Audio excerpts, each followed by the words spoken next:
afternoon, everybody. A warm welcome to all of you on behalf of Sven Schade, the team leader at the European Commission's Joint Research Center, and myself, Simon Vrečar, external consultant at the Joint Research Center as well.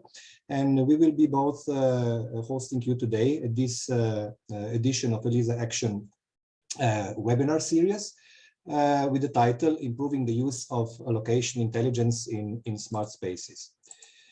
Before we continue to the webinar, maybe a few words about the ELISE, so the European Location Interoperability Solutions for e-Government, as the acronym stands for, is a part of the ISA Square program, the program that is finished this year already, an European interoperability program aiming at providing cross-border and cross-sector interoperability solutions for public administrations, businesses, and citizens. There were more than 50 different actions, and the ELISE action was the only one, or is the only one, focusing on the location dimension, building on the principle of the INSPIRE directive, and supporting building a location-enabled digital government on three basic important elements: digital transformation, location, and interoperability. Looking from the objectives of the ELISE, so ELISE is actually supporting different policy initiatives at European and national level, providing reusable interoperable solutions for cross-border and cross-sector, for public administrations, businesses, and citizens, as said already, discovering also new emerging trends and technologies, and to see how the use of location data for better use for location data for policy in digital public services. And last but not least, building a knowledge base to inform and train stakeholders and promote the adoption of good practices and innovation in location data. ELISE actually is based around the good practice framework called the European Union Location Framework Blueprint, or ELF Blueprint, which is actually informed by various studies, surveys, and technical investigations, complemented by detailed guidances and reports, surveys, and technical investigation and technical applications.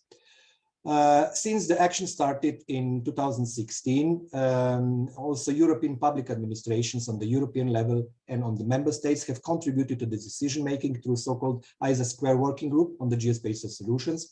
And there has been also an extensive program of outreach, knowledge transfer, and good practices monitoring. And today's webinar is also part of these knowledge transfer activities to inform you about the work that has been going on under ELISE. So who is with us today? As mentioned already before, there's Sven Schade from Joint Research Center, and the next speaker would be as well Clementine Valère, so the Gartner Consulting. Then we have three case studies that will be presented. The first one will be presented by Riccardo Vittorino from UBWare, the second one by Andraz Logar of 3FS, and the third one of the Rotterdam Digital City by the Bart de Lathouwer and Albert Engels. So I will invite now Sven to present us what we will be covering today. Please, Sven. Excellent. Thank you very much, Simon. Basically, a warm welcome also from my side. Thank you very much for joining today. And it's my pleasure to give you a very quick overview before we dive into the details of our exciting webinar today. So you will stick with me for a little bit longer for the introduction of this work that will be presented during today's session. And then we will hear actually from three very practical case studies. They are all extremely diverse and yet equally interesting. And just after that, we will then hear from Clementine some of the highlights of the work that she carried out. And closing the block of presentations, we will have four distinguished guests, which will share their impressions about what was presented before. And those guests are Agreta Nasi from Bocconi University, Andrea Halmos from DG Connect, so from the European Commission. Then we have Michael from OASC, the Open and Agile Smart Cities Network. And last but not least, our very own Marco Minghini from the Joint Research Center. So they will just share their impressions on the work and how they relate it to their own activities.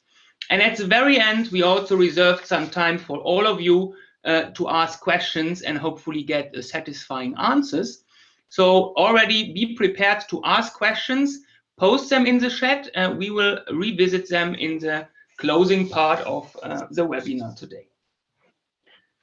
To continue from here, as promised, I will just tell you a little bit more on the introduction of this work. Give me a second, as soon as the slides are under control again. So as you already saw in the title of the webinar, there are basically two core notions underlying today's topic: smart spaces and location intelligence. As you see here, the way we are defining smart spaces is as a combination of physical and digital environments in which people and technology-enabled systems interact in dynamic, interconnected, and intelligent ecosystems. So it's quite of a complex definition here on smart spaces. And on the other hand, we have location intelligence that we understood as the process of deriving meaningful insight from geospatial data relationships, people, places, or things, to solve particular challenges such as demographic or environmental analysis, asset tracking, and traffic planning. So we keep the definitions as they are here, and please keep them in mind for the remainder of this session and the discussion. So basically, what we will hear about today is the work that we asked Gartner to help us with. And this is actually to look for developing a framework and testing a framework to help us better understand the use of location intelligence within smart spaces. So bringing these two concepts together. And essentially, this work was to help us building the framework and understand how the use of location intelligence in smart spaces can be analyzed, but also to test and to apply this framework to selected case studies. The talk today will base on 4 of the dimensions that were identified, which are very important for this analysis. So we will start with contributions to public value, which is dimension 1. Then look also into the role of location data and public sector actions, which is dimension 2. After that, diving into more detail, we will look into the dimension of interoperability and data exchange as dimension 3. And last but not least, in dimension 4, we investigate and consider the technological maturity of smart spaces now. We really bridge a broad spectrum all the way from public value down to technicalities when it comes to dimension 4. So this is as much as I wanted to tell you about the overall setup, and I don't want to bore you with any more conceptual or theoretical details. Instead, we will already move to the first practical case study. And we will now hear from Ricardo from Ubiware about the case study in Portugal. Ricardo, please, the floor is yours. Thank you, Sven. Thank you, Simon, for the kind introduction. Indeed, my name is Ricardo Vitorino. I'm the head of innovation for smart cities at Ubiware, software development SME from Portugal. And I'm here to present the solution we are co-creating with Guimaraes, a lovely city in the north of Portugal, which I encourage you to visit anytime you are able and comfortable to travel. The Urban Platform is an urban data platform for smart cities. It's essentially collecting data from multiple sources.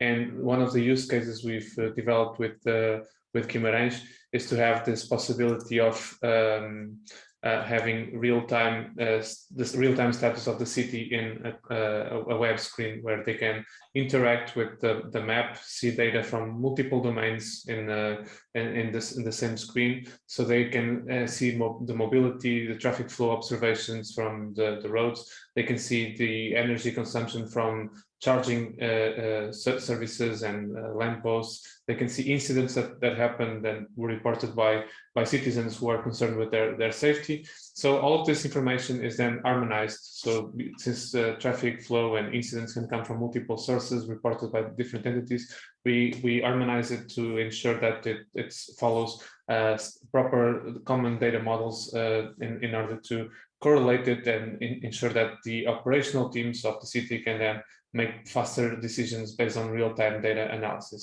And some of this real-time data can also be provided by vehicles. So one of the use cases you'll be able to see on the study is the real-time vehicle location tracking, where specific vehicles from the municipality are sharing the location from time to time, and we can understand which ones are closer to specific incidents. So we can actually assess where they are and quickly redirect them to specific incidents with route planning capabilities. Furthermore, we can also understand the performance of the vehicles, how they are moving around, and how they are being actively responding to the incidents, and ensuring that the city can get this better sense of the performance of vehicles. So all of this comes through thanks to the location intelligence. So linking different data models, linking different pieces of information from traffic flow conditions with the incidents and the road attributes, so we can understand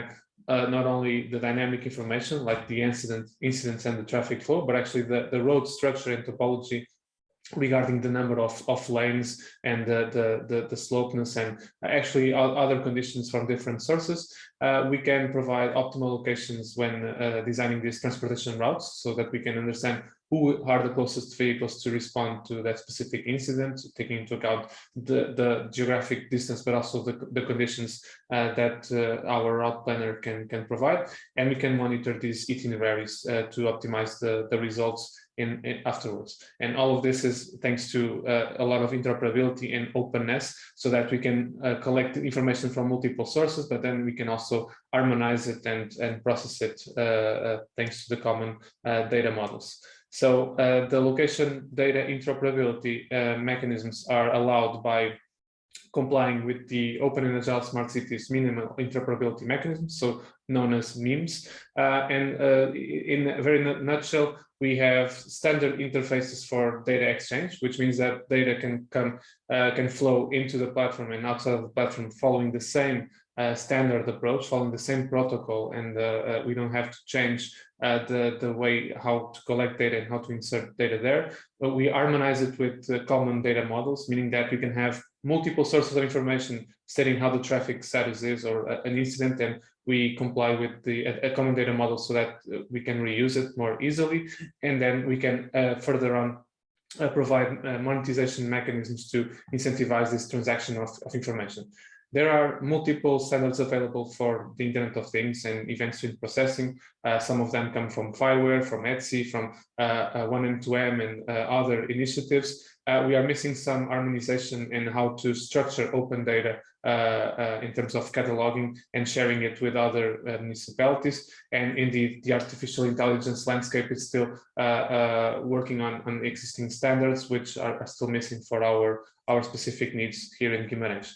But overall, we aim to contribute to continue to construct this solution with the city. It's a best practice, and we hope that it can further contribute to the public value in terms of economic and financial value, including the efficiency of the operations, but also the administrative value and effectiveness regarding innovation and quality of the services overall, to improve the quality of life for citizens. So attracting this type of services and data to the end users, to the community, to ensure that when they report something, when they give feedback to the city, they can see the added value of a proper, better response and improved quality of life. And this is overall my slides, just to ensure that we are here to help cities become more sustainable. And I now give the floor to the next speaker. Thank you so much for your attention. Thank you very much, Ricardo, for presenting us the case study of Guimaraes. So I'm inviting now Andraz to present us Pametna Mlaka. It's a smart pout, or how we can translate it. So please, Andraz. I'm here. Hi, everyone. I'm Andraz. I'm a CEO of SME IT company in Slovenia. Our background is predominantly IoT, big data, scalability, and security, and our customers come from multinational companies around the world. So our history in this IoT field is extremely long and extremely profound and extremely complex. So when the Smart Mlaka project actually came into our realms on our radar, we were actually extremely delighted because it was a bit of a fresh air for us. And let me explain you what I mean by the fresh air. So Smart Mlaka is let's say it's a title for a part of municipality of Kranj that is in the north central part of Slovenia. It's a municipality of 60,000 people, and Mlaka is a neighborhood that received some pretty substantial investment in terms of infrastructure lately. And because the infrastructure was rebuilt or built from scratch, we also had an opportunity to equip the whole neighborhood with some IoT sensory and stuff like that. So when mayor of Kranj was thinking about creating some sort of a sandbox and some sort of a best practice example of a new neighborhood, of a digital city and so on, he decided that potentially Mlaka would be a nice, let's say, playground for that. And with that idea, the mayor and his pals came to the local companies in Kranj with a very simple value proposition. So, you know, companies, we have a playground here. It's a neighborhood with 500 households. And we would like to invite you to basically use this playground in order to test, I don't know, new approaches to IoT, or to introduce the IoT solutions that you already have, or invent something that you would think that it would make sense in the future for your own business models. Because all of the companies that were invited into this sandbox, I mean, Kranj would be a very small client for them. So all of the companies are used to, you know, a lot bigger projects and so on. So in this case, we were looking, and also the mayor was looking for a motivation that goes beyond just the potential financial benefits. Hence, the Smart Mlaka actually had no financial benefits. It was just a playground for innovation and to put into practice some sort of ideas that we as companies would like to see in some sort of a smart city platform. 3FS was the technology lead in this particular equation, and our biggest motivation here was not to develop another IoT and a smart city platform, because we've already been involved in 14 different projects like that in the past across the Europe and also in Canada. So our predominant motivation was actually how to, first of all, introduce potentially new technologies and new ways of working in order to innovate a lot faster. And at the end of the day, we wanted to show a glimpse of the future by introducing the concept of a digital twin into this equation, by leveraging our own augmented reality digital twin platform that we developed for our medical technology clients, where we do simulations for medical events. And that was our motivational factor. And we decided to basically set up the project, the project, the ways of working, the timeline, in a way that we would end up with a proof of concept of a digital twin of the Smart Mlaka, so this particular neighborhood of Kranj. Behind the whole thing, it's actually fairly straightforward, let's say, IoT and a smart city platform, with potential just small differences on certain elements. Particularly, we decided that this thing will be completely public cloud native. So we battled the battle with the municipality regarding, you know, the location of the data, etc. And we basically said, or we defended the position of public cloud usage, because it allows us to be extremely fast in the innovation phase. It also allows us to be extremely elastic when elasticity is needed. And also the protection of the data, in our mind, is not about where the location sits, but how the data is actually protected. And all this was enough for the municipality of Kranj to give us a thumbs up and to allow us to innovate in that way. So what you see here is actually a screenshot of our digital twin. And in front of a digital twin, you see a mayor using HoloLens device from Microsoft. So this is exactly how it looks like. And what he's actually doing here, he's playing with the timeline. Timeline, of course, allows us to actually, you know, travel time, but not just travel time when it comes to going into the past, but by leveraging the machine learning capabilities of the cloud provider, we have the capability of actually predicting the future. So Meyer, in this sense, in this particular scene, can actually move the timeline into the future, and we will calculate the IoT data according to that. Next slide, please. When we were approached by the great colleagues who are you know, presented here in this audience, so specifically Clementine, we were also introduced with their, let's say, maturity model or some sort of a KPI metrics, how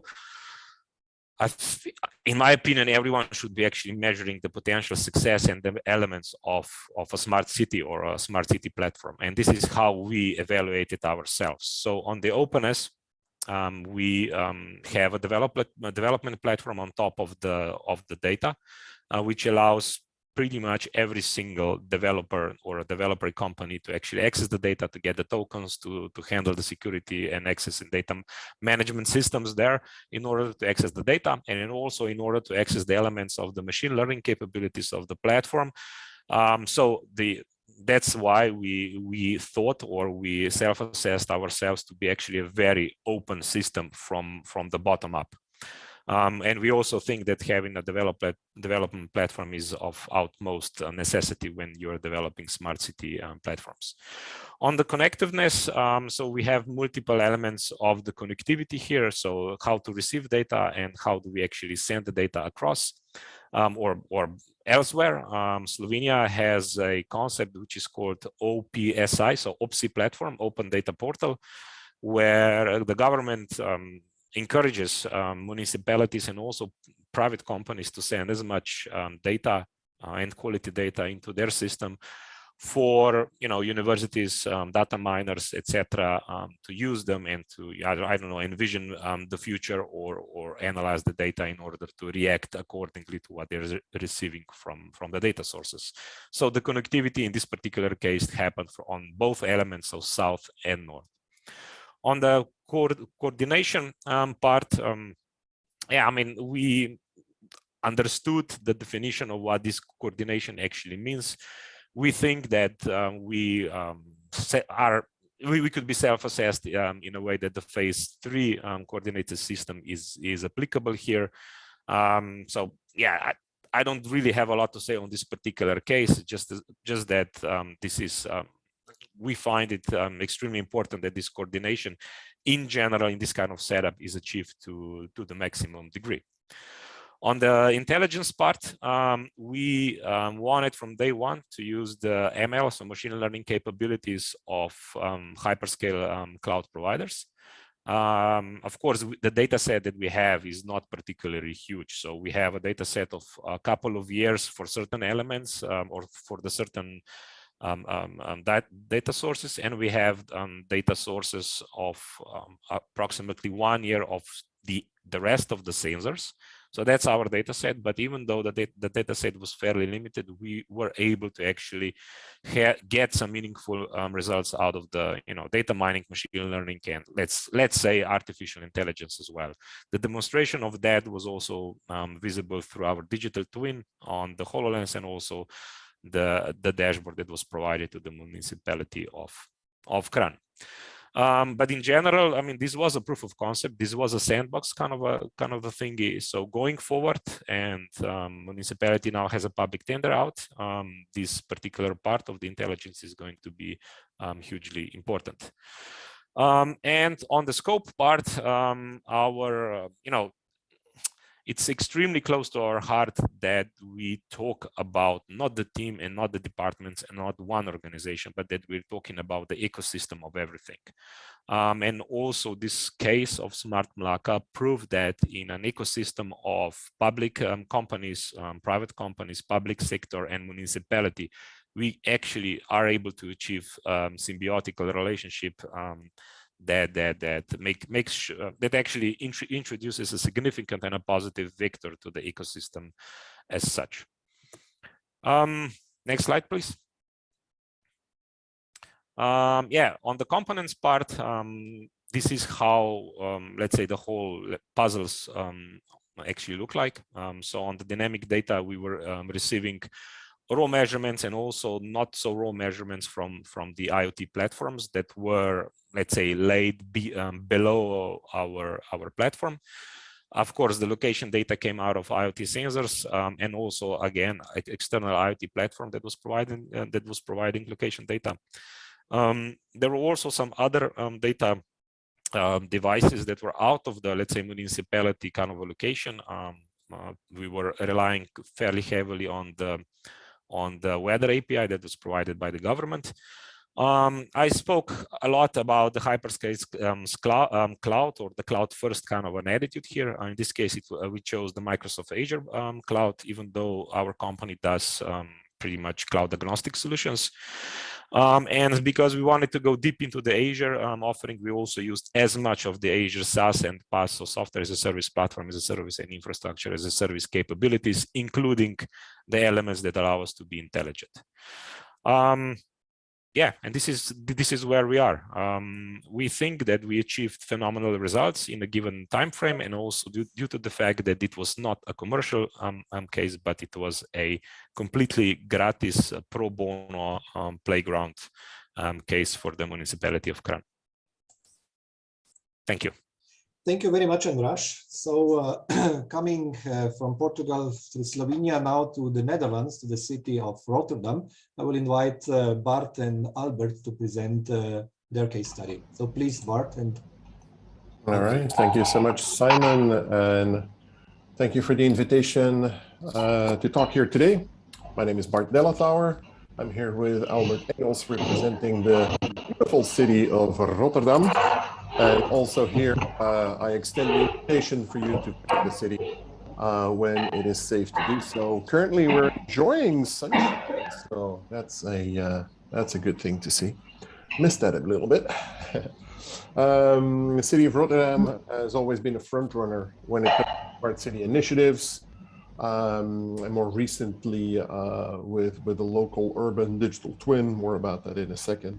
Rotterdam participated, some of you know that, in Ruggedized, in the Espresso project, with a variety of use cases on energy, transportation, and all that information was then integrated in a 3D representation of the city.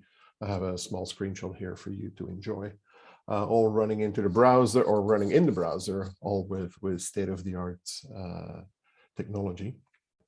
City of Rotterdam is a big adept and supporter of both the MIM and the PPI principle. So the minimum interoperability mechanism have components with minimum interoperability, not maximum interoperability, but the bare minimum, in order to achieve maximum connectivity. And when you use standards, use the well-known standards that are used throughout our ecosystem. That's what we call the PPI, the pivotal points of interoperability. And all that very much based on open standards. City of Rotterdam as well is strongly location aware, and as a linking pin to connect all the information, again here supported by the screenshot. All that information does include BIM, and that's an important component of what we're doing in the city of Rotterdam. Now, a heads up message here, and a how you call this, a free plug. And I'm happy to announce that the city will be tendering to the market soon. I expect that to be January, for parties to help us to build our open urban platform using the state-of-the-art technology. The tender document is about to come out. And so we want that platform to be the digital alternative to what the roads were in previous centuries, supporting the economy. So here, what we want to do with the urban open platform is to support the digital economy in Rotterdam, and to bring organizations in Rotterdam onto the same platform in support of its citizens. That's very important for us. Next slide, please. Now, this, and click through the animations here. It was, I believe, Simon, you opened up the conference with this here. Uh-oh. That's a little bit too fast there. All right, we're back. And I believe this is what Gartner calls the smart space. This is something that when whatever we build in the city of Rotterdam, that is when we talk about the digital twin, typically it's between the digital reality and the physical reality. Well known, well defined, we know how that works. But what we're trying to do here when we say or use the word urban is to include the social reality, people. And people have to interact with the digital reality and the physical reality. We already do social reality with the physical reality. We know how that works for thousands of years. Now we're including that digital reality. And so we need to make sure that the citizen fits in. We are all doing this for and by the citizens. So we're also thinking about co-creation for our open urban platform, supported by a couple of use cases. You can actually see them here on the slide. Next slide, please. Let's talk about the dimensions and some of the learnings. I'm going to highlight some, and then I'm going to pass the floor to Albert to add. So there were 4 items that were discussed. First one was economic. Low demand, lack of trust in the use cases and technology. Now, this is gradually getting better. We're hearing and more the concept of the local digital twins in the news. This is getting through to politicians, where they now see that they can use this technology to address real world problems. And I think that's real good on the economical side to have support from politics in order to fund initiatives, and ultimately that these initiatives then can stand on their own legs. Organizational lack of data, no surprise here. I think this accounts for most of the previous speakers. And even outside and inside the city, we're still confronted with siloed data that we need to de-silofy or something, get them out of a silo. That's what I'm trying to say. And so this is gonna take energy, but it's definitely something that needs to happen. By opening up the silos, it will open up other issues, possible issues, and this is something that needs to do with that trust. That is, if within the context of a city you have open data sets, once you start to combine them in a real getting some AI algorithms on top of those data sets, that you can actually identify almost individual behavior of citizens. That is not something that we want to see. So cities are always cautious to open up data sets, and so that's something that they actually are, I'm not going to say afraid of, but cautious. And so to anonymize the data so that individual behavior cannot be extracted from by multiplying data sets. On the legal side, GDPR, so related to the previous topic I just talked about, ownership of the data, again, something that needs to be tackled. And then finally, one of my favorite topics is interoperability and standards. So we want fairness. We want it to be findable, accessible, interoperable, and reusable. And what we see is still lack of skills, lack of awareness of the standards, and still something that we need to build on and encourage the parties that we work with, both in Europe, the Commission side, and with the industry to get better at that. So with that, I'm going to pass it on to Albert to add some additional knowledge from the city. Albert? Thank you, Hubert. Good afternoon. Albert Engels here from the city of Rotterdam. And I fully agree with Bart that the lack of skills is still prominent within the city of Rotterdam, and I think outside the city as well. The technology is, of course, very, very important.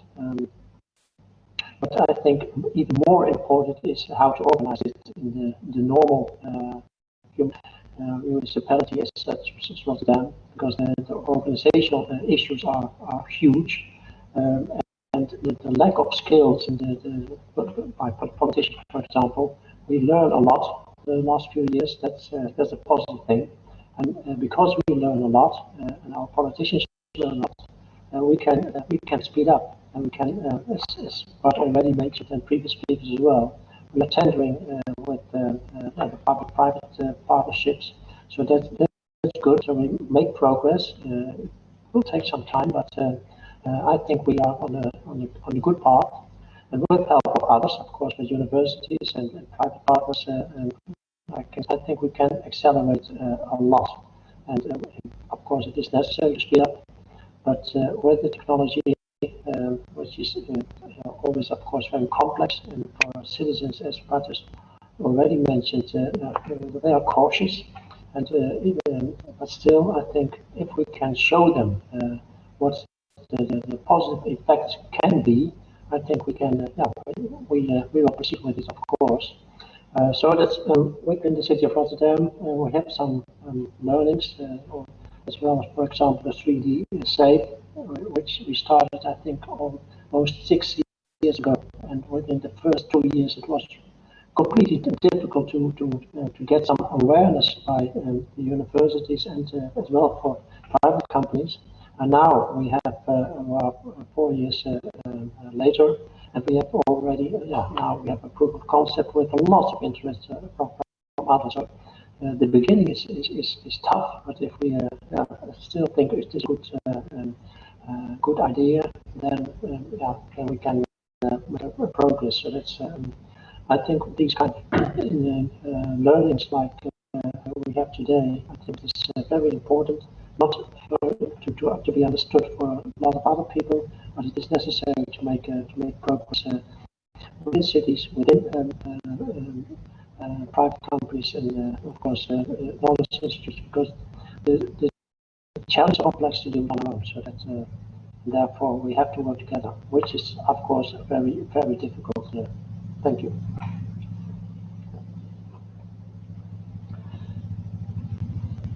That's what I can do.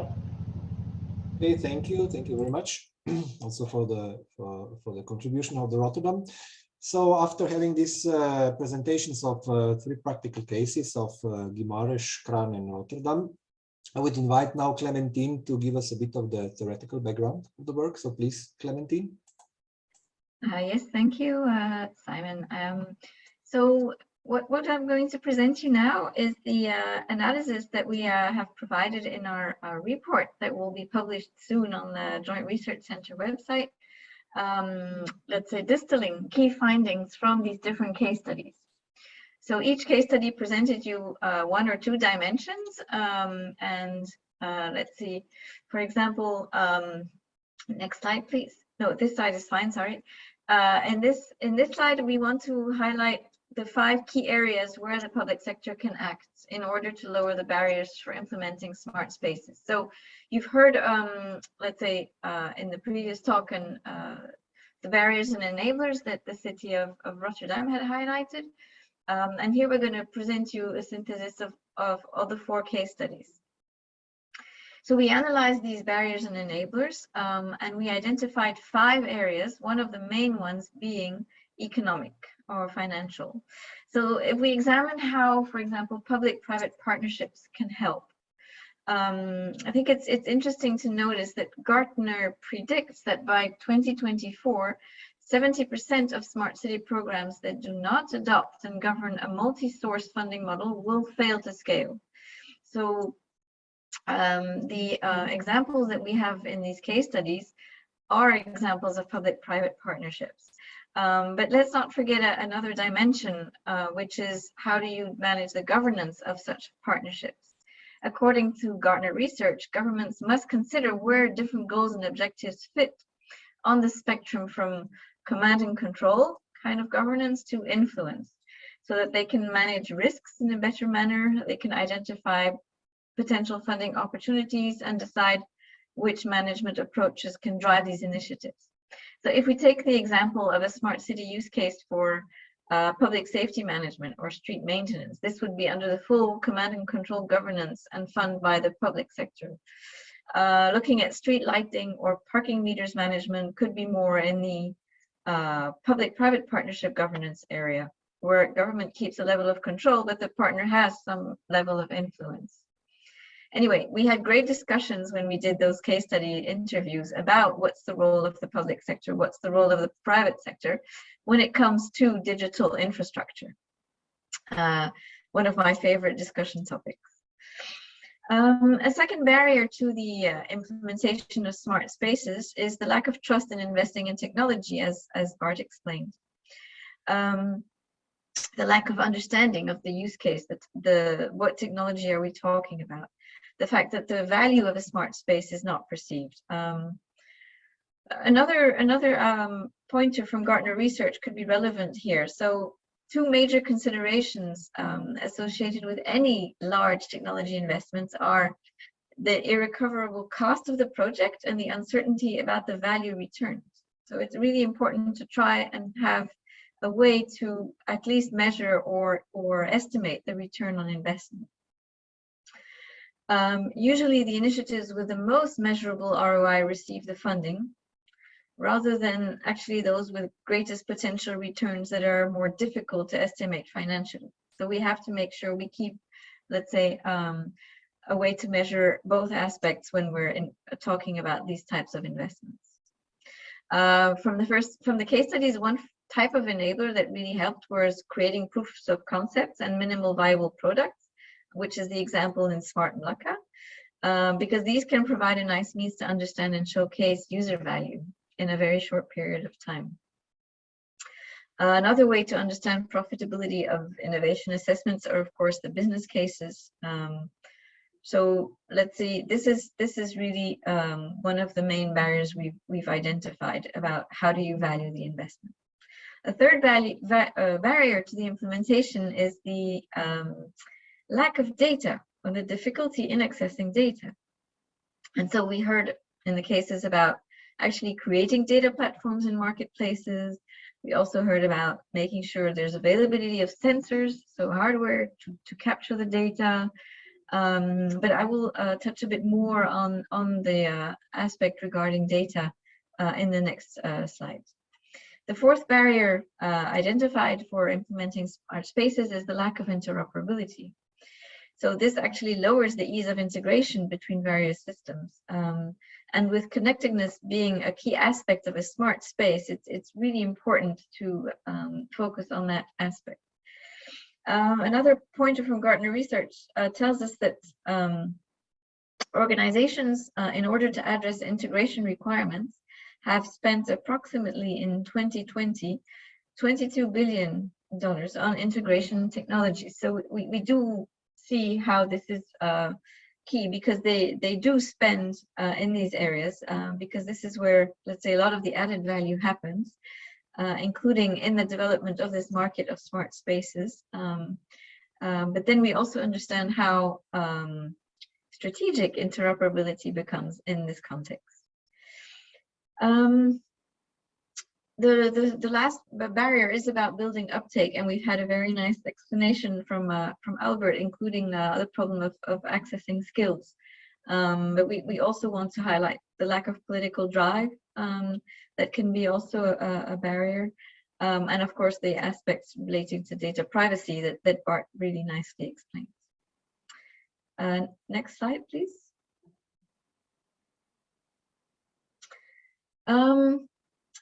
In the report, we highlighted a lot through these different dimensions, especially dimension 1 and dimension 2, where we focus on how does location intelligence contribute to public value, and what is the role of location data, and what is the role of the public sector and the private sector versus this location data. So the location data is extremely important, and its importance will continue to grow.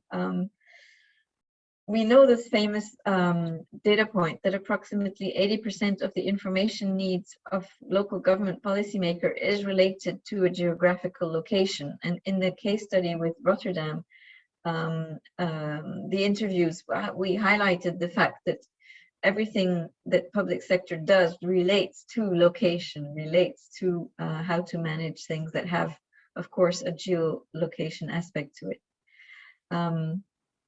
But then this interesting Gartner data point mentions that by 2023, 20% of GIS departments in governments will become the office of the Chief Data Officer due to this growing significance and at least the recognition of the significance of geospatial data in government.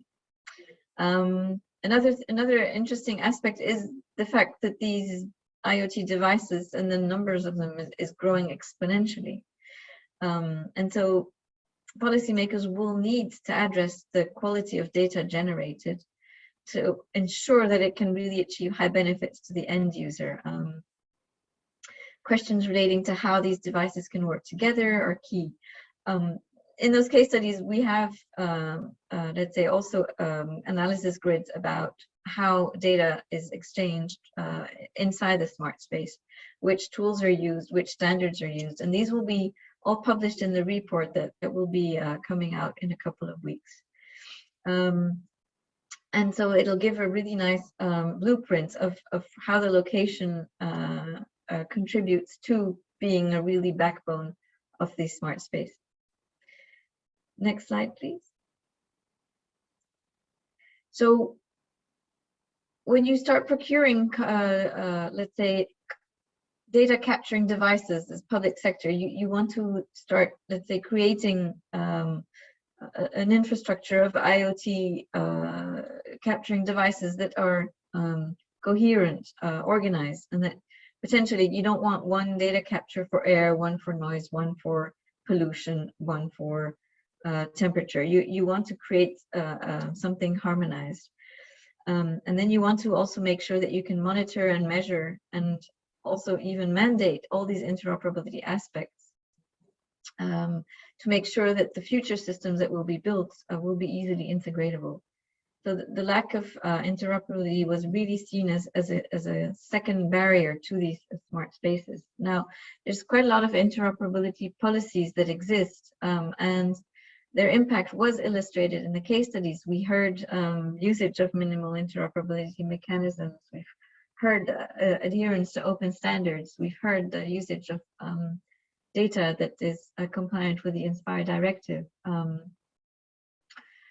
So on the other hand, we want to also highlight the fact that these costs, the expenditures in integration efforts will rise, and Gartner predicts in 2025 they will probably reach approximately $36 billion. But Gartner research also shows that these investments are done because organizations understand the value of integration. Connecting systems really drives business value in 4 areas. So they build competitive advantage by creatively assembling custom and standard systems. It enables business agility and change because you can add innovation to legacy processes. We also understand that you can create more insight and situation awareness, identifying critical events in a timely manner. And you can also find a way to enhance integration in order to reduce costs, improve efficiency, and streamline processes. So all in all, I'd say there is definitely an opportunity for innovating in the areas of integration, like we've seen APIs in the last number of years. But there's also an opportunity for new systems developed in a strong interoperability setting, where integration costs will be lower, meaning that the impact of an interoperability regulation, if it were to come along, would definitely reach business value. Very, very promising. Next slide, please. So this slide highlights one of the tables that are presented at the end of the report, where we are building on top of the analysis of the case studies, but we're developing further possible initiatives that can improve the situation for the lack of data and interoperability. So we have on the left-hand side the actions, including policy for the public sector, and on the right-hand side, where the private sector also can act. So the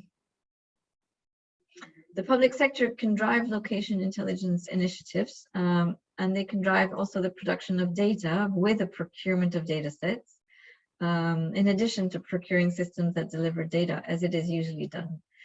So we've heard in a case study, for example, that a city procured a system that provides a service which includes data, but at the end of the day, the city was not owner of the data and didn't have access to it to be able to reuse it in other contexts. So it's very important to also remember, maybe make sure you also have access to your data. The private sector has role in building the data spaces and promoting a culture of data sharing as well. I'm not sure we've already touched upon the notion of data spaces, but this is a notion which is included in the European data strategy, and which is, let's say, developed, declined under different business domains. One of the domains being the smart community data spaces, which include the smart cities. There are several common initiatives that can be also done between the public and the private sector, including investments in public-private partnerships. There's other initiatives that support sharing of data and reuse solutions, such as the initiative of Living in EU, which is also supported by the European Commission. I'm happy to explain the different initiatives here. But most of them are let's say, led by the European Commission. So the information access services of the DS program is also a very interesting one, because it provides, let's say, a base, an infrastructure for the access to location information from the satellites images of Copernicus. And it provides also the opportunity for the private sector to plug into this platform and sell services building on top of this data. So you see, there's already a lot of initiatives that exist, and we think it makes sense in these studies and webinars to make sure that we explain them and we further support the let's say their relevance in the scope of the different problems that we have identified for this smart space study. I see that time is running out, and I want to make sure I leave also enough time to the great panelists who also joined. So I will, in the next slide, touch upon the actual framework itself. So I won't spend too much time explaining the lessons learned from designing and using the framework, but I want to highlight those 5 points, and I want to also maybe give the floor in turn to the different owners of the case study, so that they can give a word on their appreciation of using the framework to describe their smart space. But so basically, we needed a means to develop a deeper understanding of these challenges that the smart spaces were facing, and the benchmarking framework was proven to be a very useful analysis tool, because it gives a clear picture of a smart space, covering many different types of dimensions. The framework was tested with these 4 case studies, one not being presented today. And also, all these case studies related to smart cities, this framework is applicable at the generic level of a smart space. So a smart space can also be a smart building. It can also be a smart parking. It can also be, let's say, a smart village. So you see, it's a question of, it's not a question of scope. You can really use the framework to a large degree independently of the nature of the smart space. So another aspect which is interesting is that the benefits of such a detailed framework resides in the knowledge sharing aspect. So we will have a collection of in-depth case studies, such as those that will be in annex of the report. And these can provide a real practical guidance framework of how to develop a smart space, how to leverage location intelligence, and where to focus related policy and investments.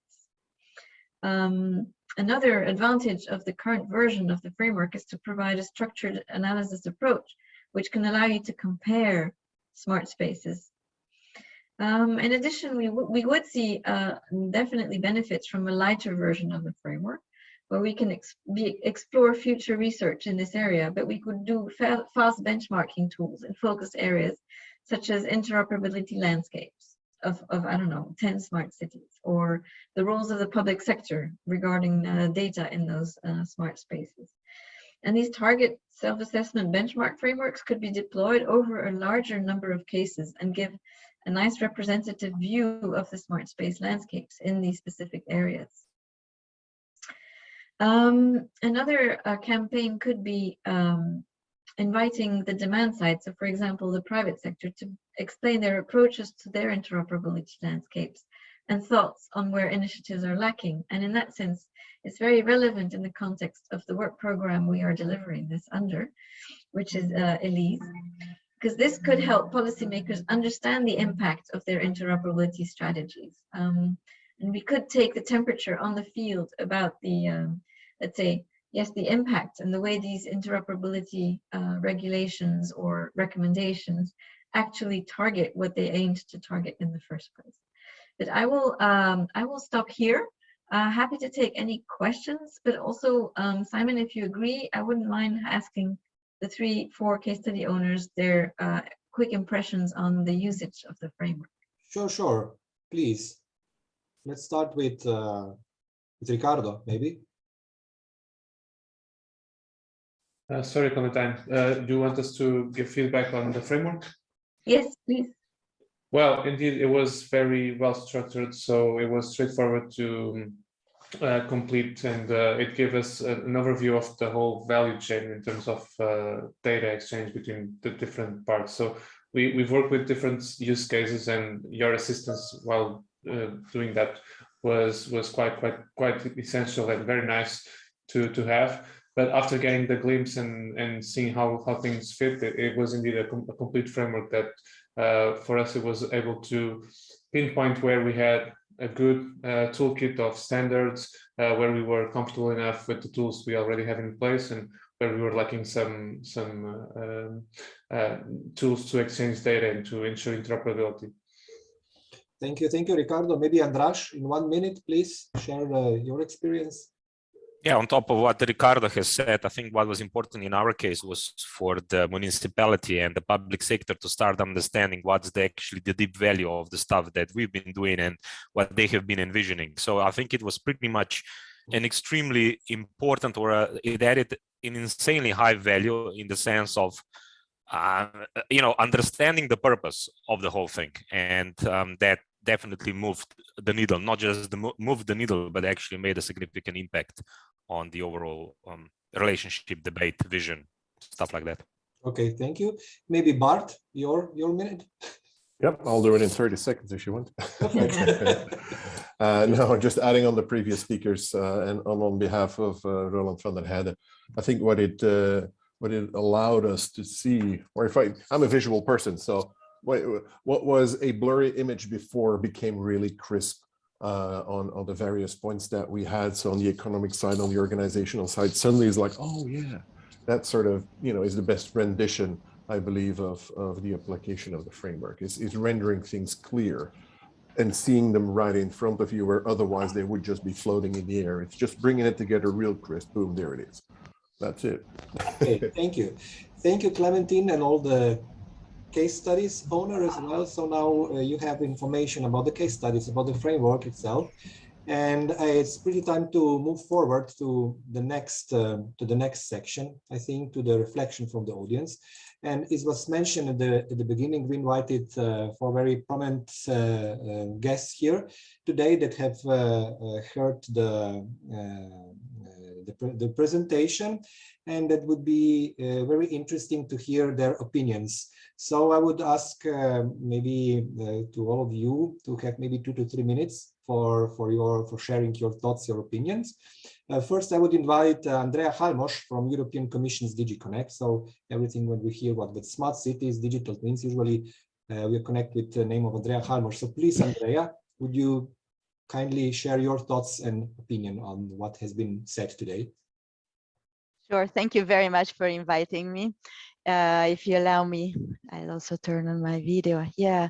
Yes, excellent. Very, very interesting use cases. So, of course, all very much related to, as you have said, to a lot of the work we do. And I also appreciated a lot the framework. I think it's very very logical way to kind of analyze, and then, as Valerie said, to try and compare the use cases. So on that end, they're very interesting. What we in the DG Connect, in the unit that deals with technologies for smart communities, are working on is really to prepare cities, help cities. Of course, from a Commission's point of view, it's rather difficult, not hand-holding single cities, but really the community of the cities to prepare to become really data-driven cities. And what we're seeing is that what it will entail is a set of new functions and capabilities that are emerging in such cities and or spaces, which I also like as an interesting definition, because it's oftentimes not a whole city we're talking about, but perhaps neighborhoods or areas, and that's very fair to say so. So what we're seeing is that these neighborhoods or spaces are starting to work with the horizontal data platforms to allow for all kinds of data to be used, including, as mentioned, very importantly, location data. They're starting to use dashboards that include, as we saw in Guimaraes, also real-time data, and more and more starting to use, of course, let's say even more mature types of digital twins to kind of predict scenarios and create simulations. What it also will bring with it is the need for training, capacity building, and also the role of some local digital hubs or living labs that will help the implementation. So if we're looking at that and having heard all the use cases and essentially the roles, what the public sector can do to lower the barriers, I would just like to point out, of course, in Europe, we're looking at very often the public sector. I noticed that you also had some roles for the private sector, but I think, which is probably more the approach in the US. I think what in Europe we'll try to have, and I think it's really emerging, is the role of the ecosystem. So there is really a strong ecosystem feeling, I think, with the current Commission ambitions to create the twin digital green transition. Smart cities have really taken a greater momentum. So, and we really feel this ecosystem is strongly out there. So I would say, yes, a lot of the support will come from the public sector, but we don't, we recognize the role of the whole ecosystem. So on the funding side that you mentioned, certainly, as you know, the Digital Europe program is putting in quite some funding availability for capacity building in the digital domain, but also the Horizon missions, where cities will be helped, and we are putting at the disposal of these cities that will try to become climate neutral, really those digital tools that will be developed also in the Digital Europe program. Of course, in terms of funding, there is interesting, and Bart will know, we discussed very recently the Smart Cities Marketplace, where there could be interesting matchmaking opportunities. But recently we also heard, for example, new funding mechanism like React EU, or some of the urban innovation actions that will be renewed in the new financial framework that could be of relevance here, as well as some interregional innovation actions that can also be very useful for groups of cities in certain regions. Now, you mentioned trust and the understanding of the use cases as a possibility to lower the barriers. Here, I'd like to mention that indeed the value of some of these tools and the value of location data is difficult to tap into. What I think will also come out, and it made me really think in the context of digital twins, different domains come together, data from different domains come together and be visualized. And what it also brings with it is sort of cross-silo pathways and workflows, and that can also perhaps make the first step towards different kinds of value measurements, where you don't have by department of a city to understand what was the return on investment, but you're going to be looking at it in a whole of government context. For example, the impact of location data for the whole city for example, in the context of the European Green Deal. In terms of lack of data, you know, and it was explained that there will be a data space for smart communities, which will indeed actually address some of those challenges that you had also mentioned, how to tap into data collected by private companies, how cities can actually reduce that.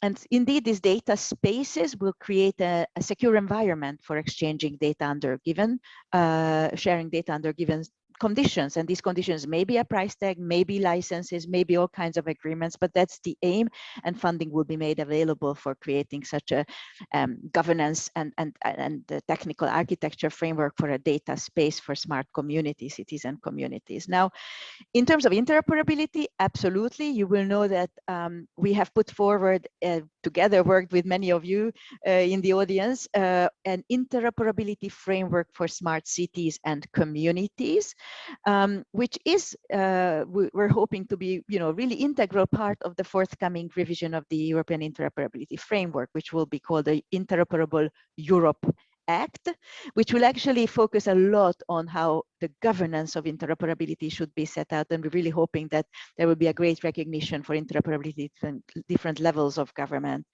And as you said, for interoperability, the MIMS were mentioned clearly, and the need for some standards. So we're working together with several of you on trying to identify, where Europe can make be a first mover to set some relevant standards that are still missing. So in terms of uptake, yes, the political drive for sure, but I think there is, as I said, currently a great momentum for example, going towards, in particular in the case of local digital twins, where definitely location data is critical. So thank you for that, and extremely useful information and lots of food for thought here. Thank you. Thank you very much, Andrea, to you as well. I think you really nicely and broadly explained and touch upon many points that have been mentioned in the presentation, and give the insights from the European Commission and the DG Connect.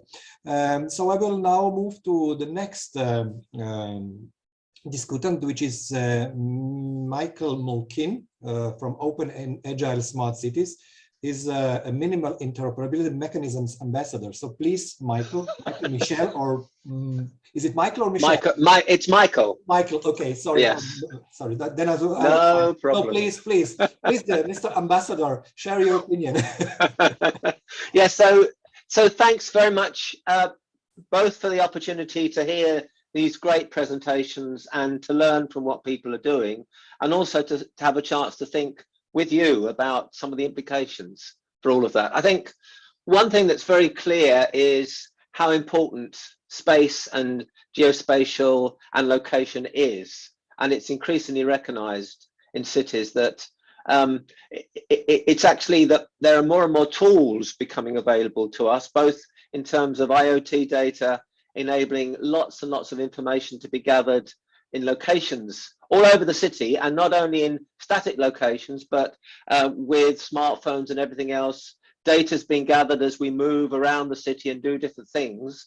So huge amounts of different ways of gathering data, immense amounts of data being gathered, being available for use, and then lots of work going on around tools, standards, how to understand that data, how to manipulate it, how to use it to give all the insights that we need. And of course, life in the cities is becoming more and more complicated around data. It's things like drones mean that it's not simply about understanding the 2D dimension of a city, but understanding what spaces there are between buildings at various heights. As increasingly, in the future, we'll have many drones moving around, so how we can manage them. So lots of challenges, lots of complexity, lots of potential benefit, but because of all of that, as has been said, it's very difficult to understand and to know what to do, and to really be able to make the case for funding this stuff. And the skills was needed as one of the key things that was put out as a big challenge. And I think so. One thing I'd like to say, how really valuable it is to develop this framework, because what's happening is you've looked at these 3 case studies, different sorts of case studies, enormously important lessons being learned by the people involved in those things. How can we learn that across Europe? I mean, this is the big challenge. And we know that all over Europe are people, initiatives, big and small, that are finding out different ways of using spatial data to help make lives better for citizens and help cities be managed and communities be managed better, but they're all over the place in different locations. How can we bring all of that learning together and make it clear, easy for people to understand and then to put in practice where they are? And that's where a framework like this could be enormously valuable and needs to be seen as part of a whole process of skills, upskilling, and of providing clear, systematic ways of viewing what we can do with all of this data. Funding. I think that was one of the new thoughts for me. There was the fact, or the point that was made, that the more sources of funding there are for anything, the more effective it is. And of course, that goes in line with the fact that the actual geospatial data can be used for the same data can be used for many purposes. And it's really good that you don't have it funded by one agency that's just focused on its own priorities, but where you can bring together a consortium of public and private agencies that have different things they want to gain from that data. It puts things in a much firmer perspective, not only because you've got the funding to put in place a much more rich way of gathering a greater range of data more effectively, but it means that you've got people who are looking and saying, how could we benefit from that? How could we benefit from that? How could we benefit from that?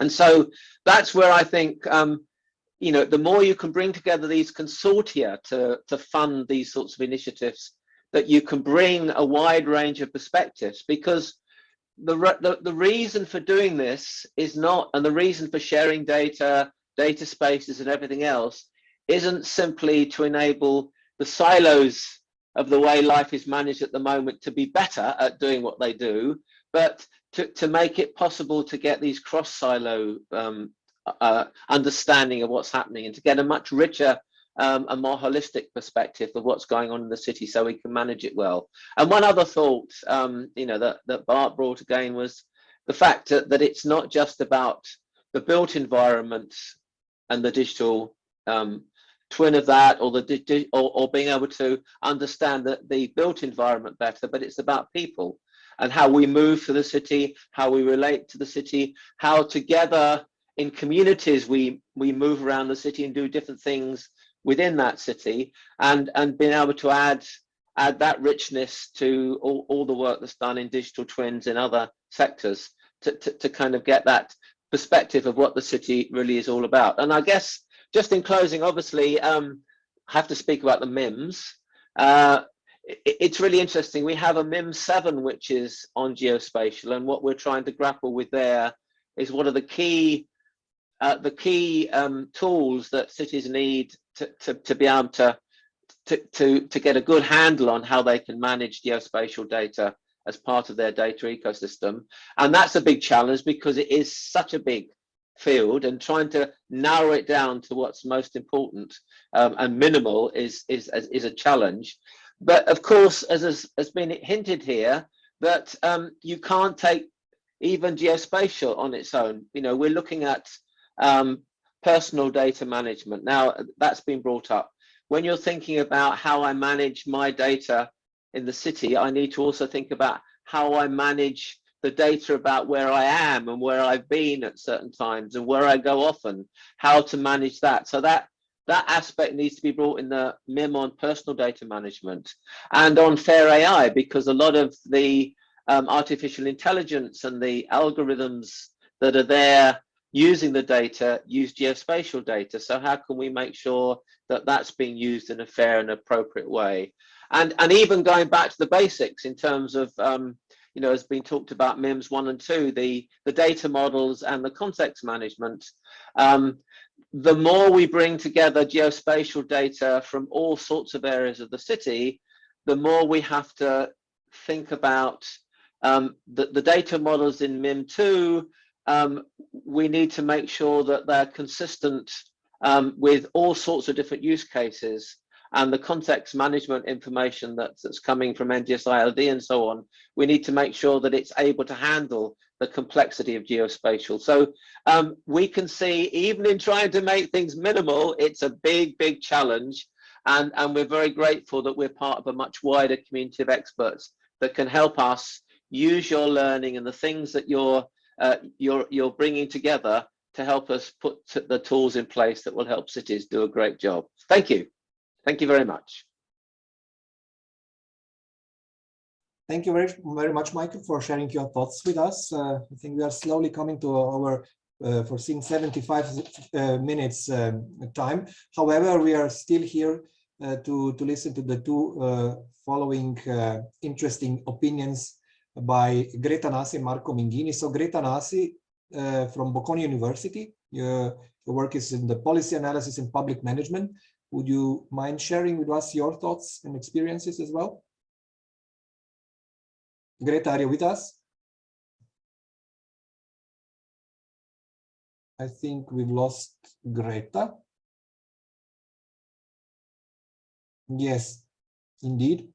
So then I will ask Marco Minghini from European Commission's Joint Research Center dealing with the open source and architectures for data interoperability for sharing with us his thoughts. Please, Marco.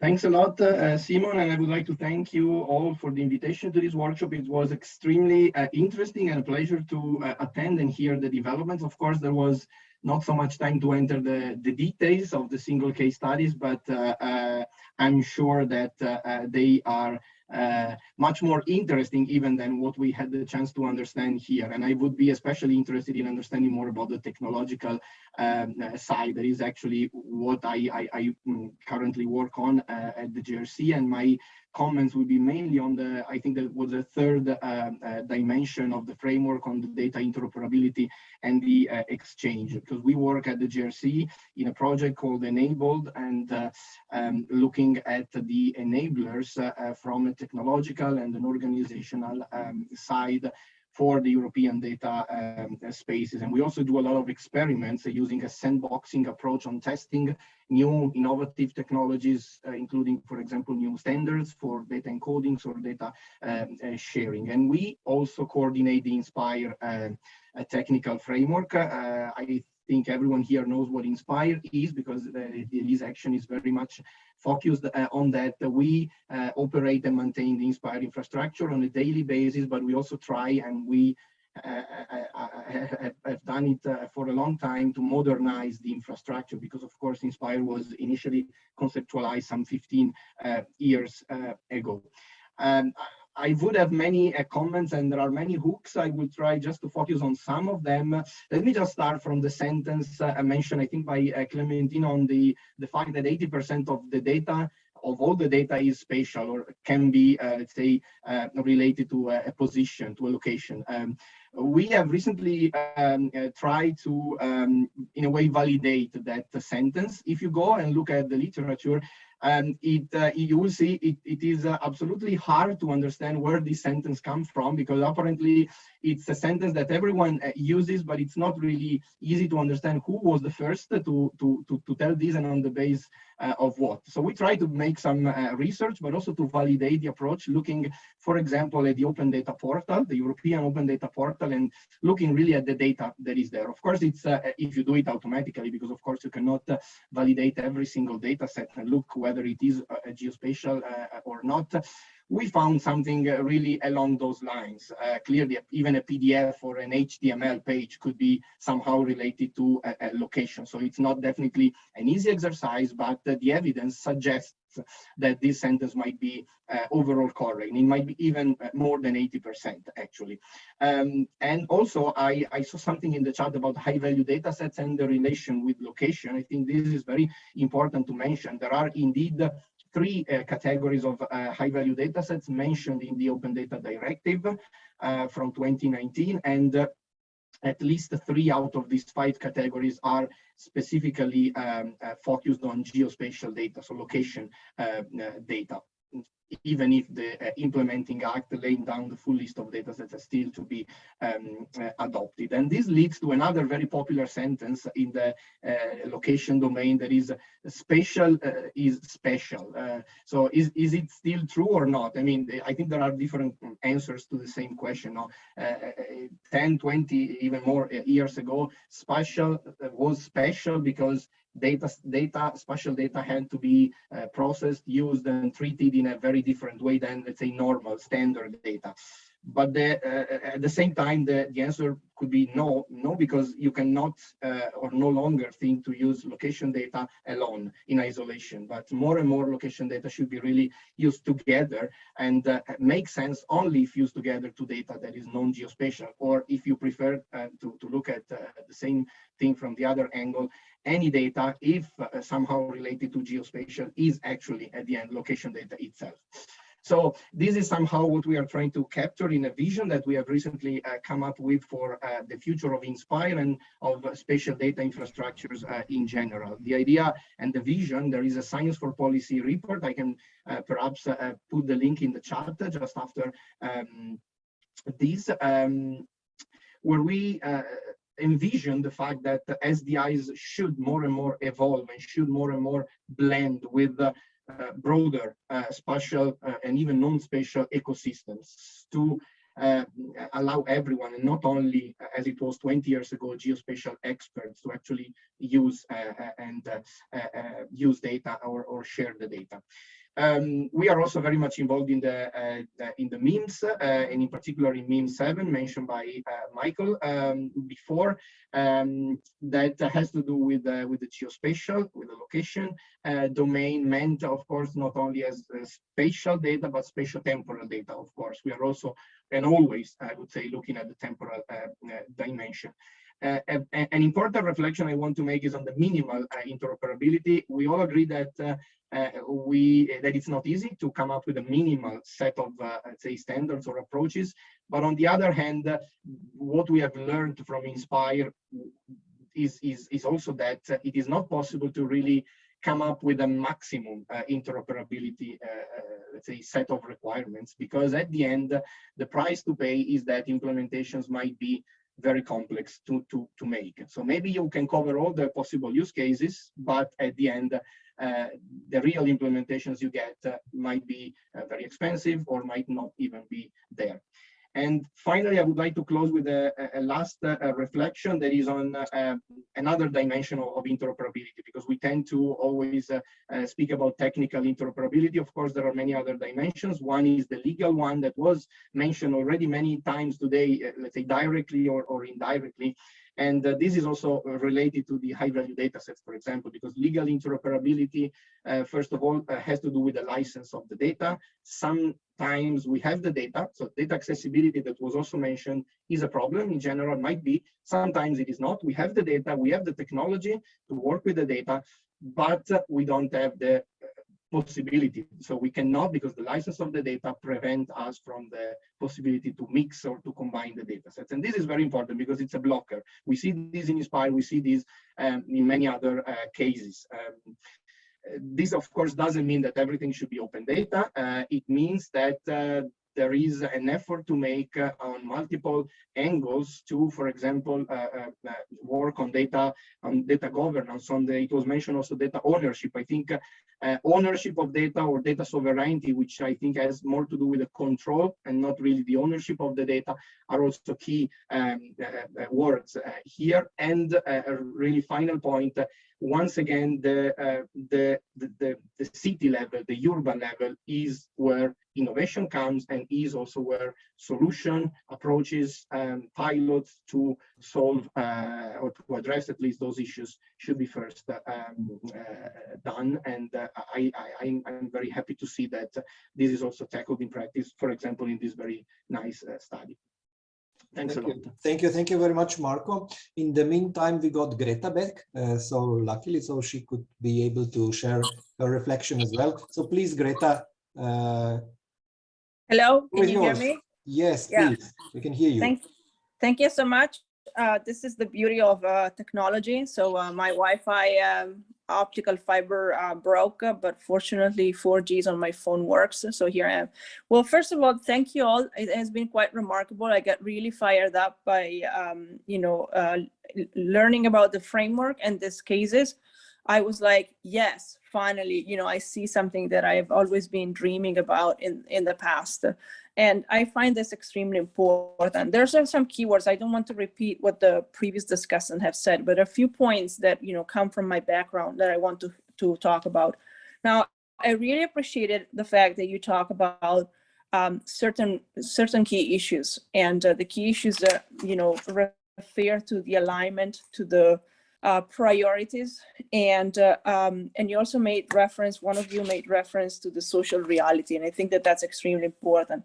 And I would think that that is a key important point, understanding what's really needed. What I saw from these cases, and I don't mean in any way to minimize the effort and the initiatives you have undertaken, because they are remarkable, and I fully understand what's behind that, is that we got at the point in which we have some remarkable infrastructures.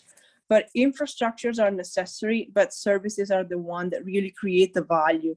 And I think that it's very important to scale the current and future capabilities related with competencies, related with the degree of interoperability, data accuracy, all the things you've been talking about, the regulation, in a way that you set the targets for the next steps that go in the direction of meeting the needs of who are going to use it, the user experience, how it's going to create value. Like, I really love the fact that through your smart space systems, you're able to connect a few things. But what in your own context do individuals, do firms really need to scale up the digital circular economy of the future, or to decide to live in one or the other city? And that is going to be fundamental. And I think that, what I saw, one of the presentation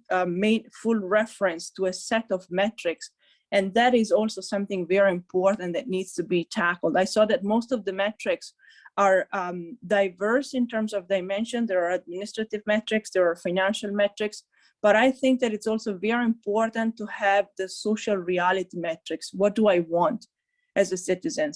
And what is going to make the politicians win the elections? And I do think that one way in which, it's interesting to further make this framework evolve is really to get an understanding of how the local politicians and the local senior managers perceive the value of all this, and how they think it's going to be strategic for their narrative. And I think that it is going to make a difference, combined with also what the external stakeholders think.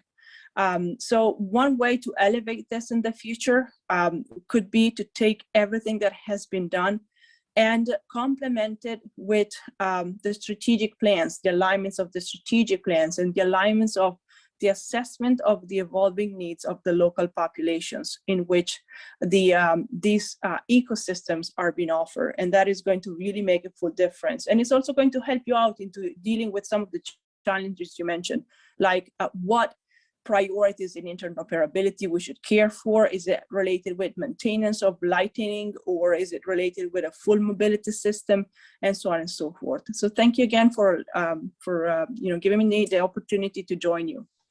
Thank you very much, Greta, as well for your opinion and reflection.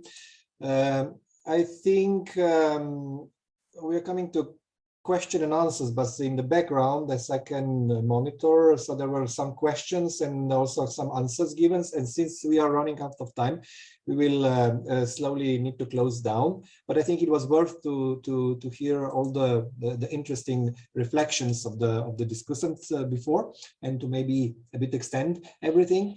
So I'd like to take the opportunity to invite you to the next ELISE webinar that will be held next month on 20th of January at 2 o'clock Thursday, as usual, Central European Time. It will be about the allocation interoperability state of play results of the Europe-wide maturity assessment, LIFO, so-called LIFO. And there is also a link where you can register. You will be informed and invited as well by email when we will share with you the slides and recordings of this webinar. So anyway, stay tuned with us. As invited at the beginning, join the ELISE community and join up. You can follow us on Twitter, and also there is a ELISE channel on YouTube. At the end, I would like to thank to all of you participants, all the speakers and discussants for very nice sharing of thoughts and experiences, and wish you all merry holiday seasons, and see you at the next webinar in the beginning of next year. Thank you very much.